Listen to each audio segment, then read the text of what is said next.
Right, so because the account is so new, YouTube only allows me to upload 15 minutes at a time. So this video is a continuation. This is part 2. So if you haven't seen part 1, you might want to go back, look at part 1 before you look at this video. Unless you're going to kind of be catching it halfway and a little bit confused. But anyway, thanks for watching. If you like what you see, please press the like button. If you haven't subscribed, just do me a favor and hit the subscribe button for more videos coming up. I mean, could you imagine a world where everyone used their God-given talents for the betterment of humanity? For instance, right? I'm not bad at gardening. I'm pretty decent at growing food. I'm a lot better than a lot of people in my reach, right? Within my reach. Let's say my living distance. And let's say my living distance is only is how far I can walk, right? I would say I'm probably one of the best of growing foods within my walking distance, right? And I also have some knowledge and some skill on problem solving and fixing things around the house, inside and outside. Now, could you imagine if everything I grew, I didn't just grow for my family and I didn't grow to sell. I grew enough of everything that I know how to grow for everyone within my reach. And if one of my neighbors has a busted pipe, instead of calling a plumber, they would call me. And let's say I got sick one day, and within my reach, I'm sure there's a nurse. And how about if she felt the same obligation to use her skills and her God-given talents for the betterment of humanity? Well, that would mean she would feel obligated to take care of me, just like I feel obligated to grow enough food for her. And what about if your talent is an artist? What about if what you like to do is paint, and that's what brings you joy? And what about if you only use that for the betterment of humanity? So that's to say is everywhere within your reach, your job is to beautify things. And then there's another guy over here that he's good at animals. He's good at livestock. He's good at growing chickens, and he grows chickens and he provides eggs for everybody in reach. And somebody knows how to grow wheat. And they grow the wheat. And then somebody else knows how to process the wheat and turn it into flour. So they do that. And everybody's doing their God-given skills and talents and things they've learned for strictly the betterment of humanity. Could you imagine? Well, there was a time like that. There was a time like that where mankind understood that everything came from one of two sources. Everything came from one of two sources. Everything came from either God the Creator or Mother Nature the Sustainer. Therefore, we have no right to claim anything that came from Father God and Mother Sustainer. What rights would we have to claim any of that? Honestly. What rights do the doctors in the medical field have to take the nutrients from the plants and the herbs and the trees of nature and turn around, put a stamp on it, and sell it to you? Who gives them that right?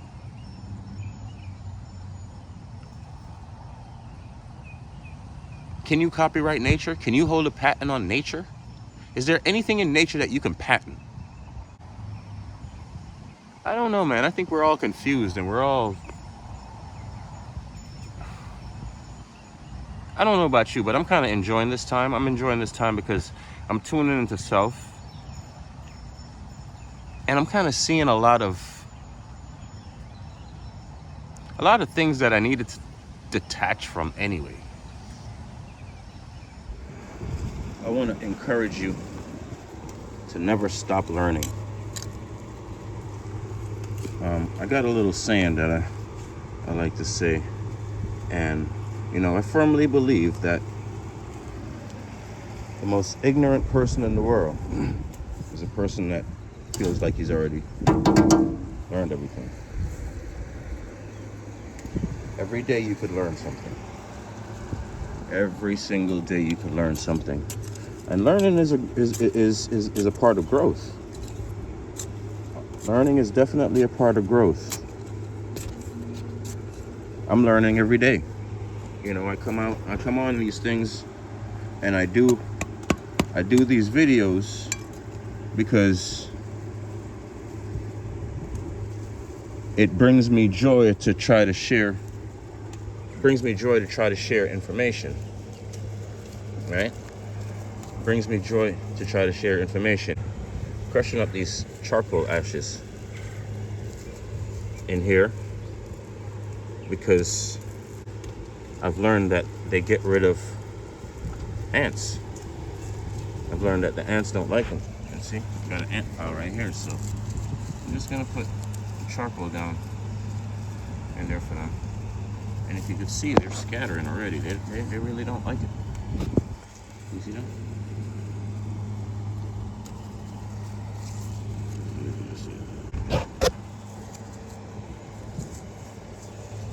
So I learn, and I try the things that I learn, you know.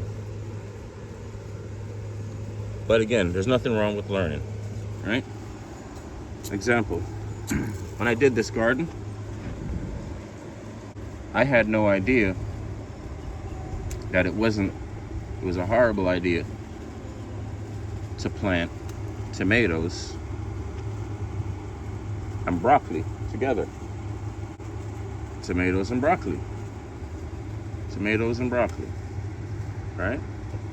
So what I'm doing now is I'm gonna move some of these tomatoes, the ones that are really close,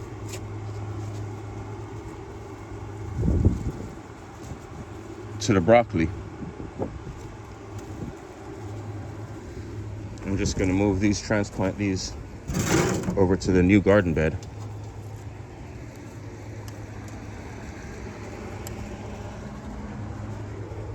Because what's happening is, and I just learned this, like I said, is that these two plants are very, they both demand high amounts of nitrogen. So that's their biggest factor, is nitrogen, the both of them. So sitting right next to each other, they're competing for all the nitrogen that the soil has to offer. I'm going to remove the tomatoes and give them their own soil.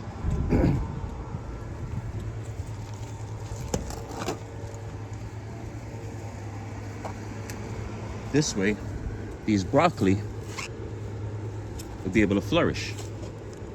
Because otherwise, we're going to have two sets of plants struggling